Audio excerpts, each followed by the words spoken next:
Ikaw, ba't di ka pa natulog? 12 midnight na. Kung ako, di pa ako natulog kasi kakatapos ko lang install ang mga to. At saka nag-wallpaper din ako.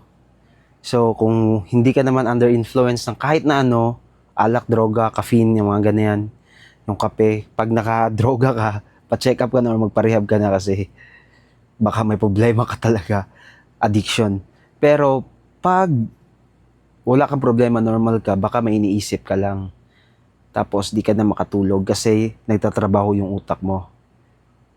Kapag mga bagay na hindi mo na control and it's in the past, tanggapin mo na lang yan. Change your, what it matters is change your, yung reaction mo or yung response mo sa isang bagay.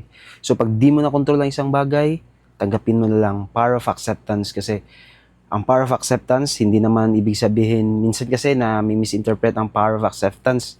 Kasi, ano siya pag inaccept mo daw yung bagay, like, parang nagsumurrender ka lang daw or sinukuan mo yung isang bagay.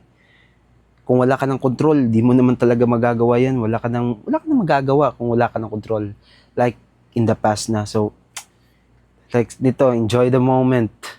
Enjoy the moment. Huwag mong isipin ang past. Tapos kung nasa future naman, baka anxiety ka kasi sa future kasi inisip mo like for example, nag-exam ka, tapos nagwo-worry ka if mabagsak ka. So iniisip mo, di ka makahintay sa result, ganun. So gawin mo is live in the moment, enjoy the moment, ganun lang. Tapos accept mo talaga mga bagay na hindi mo na control para makatulog ka. Kasi kung hindi mo na-accept, tatrabaho ang utak mo. Di ka makatulog.